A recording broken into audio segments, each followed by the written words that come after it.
Drake is over here throwing shade at Serena Williams' husband. I know Serena very well, and I know that she'll hear it loud and clear, but she'll also not hate me for it because it's lighthearted. I guess Serena Williams on her Beyonce timing today because she finally took the time to respond about the Super Bowl. Now, everybody and their mama already thought, considering their two history, that obviously Shorty, in some way, shape, or form, you knew what you was doing and that you being petty. Drake has been throwing shade at Serena Williams' husband lately. I know Serena pretty well, and I'm sure she'll hear it loud and clear, but she won't hold it against me because it's all in good fun. Looks like Serena's channeling her Beyonce vibe today because she finally responded to the Super Bowl drama. By now, everyone and their mama figured out, given their history, that Serena knew what she was doing, and let's be real, Drake doesn't take rejection well. His obsession with Serena has been on another level, going from being her #1 fan to throwing jabs at her husband. Drake's fascination with Serena didn't stop with their rumored romance. It followed her into her marriage, and now, thanks to Kendrick Lamar, it's back in the spotlight in the most embarrassing way possible. Drake has a history of swooning over women in the industry, but his obsession with Serena was especially cringe-worthy.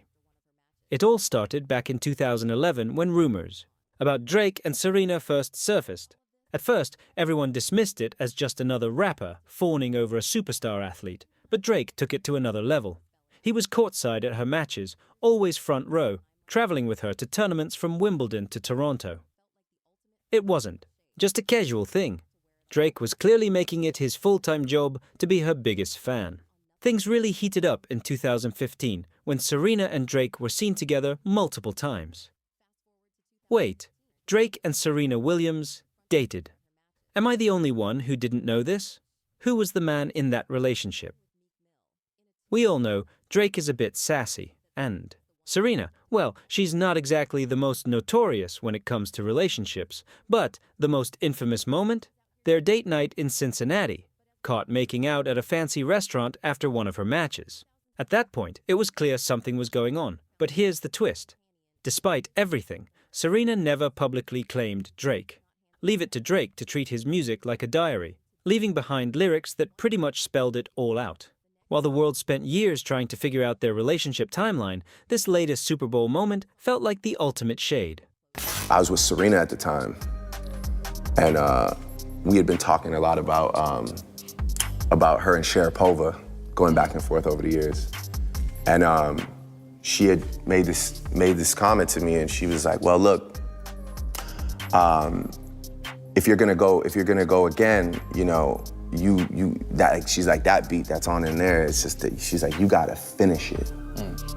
She's a top competitor. Right. So she was like, you gotta finish it. Like, I'm talking about done, over. And it's gotta be something that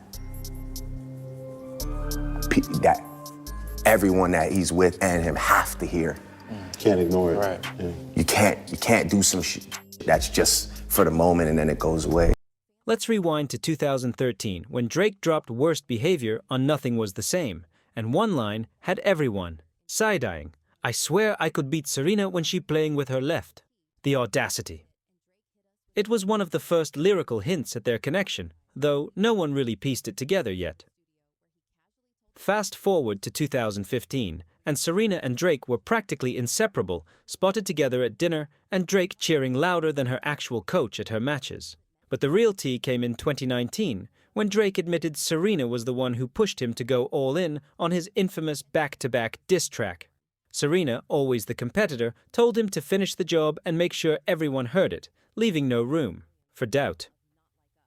Serena wasn't just coaching herself to Grand Slam wins, she was giving Drake battle rap motivation. By 2017, Serena had moved on to Reddit co-founder Alexis Ohanian, and that's when things took a turn for Drake. His energy went from infatuation to bitterness, and he didn't handle it well. One minute, he was her biggest supporter. The next, he was throwing shade at her new relationship. He even dropped Nothing Into Something, a song clearly about an ex moving on without closure. Fans immediately assumed it was about Serena, especially since she got married that year. But Drake wasn't done yet. In 2022, he dropped Middle of the Ocean and directly shaded Alexis, calling him a groupie.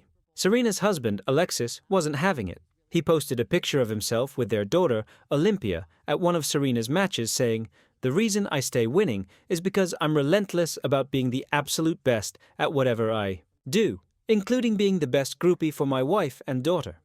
And just like that, Drake took another L.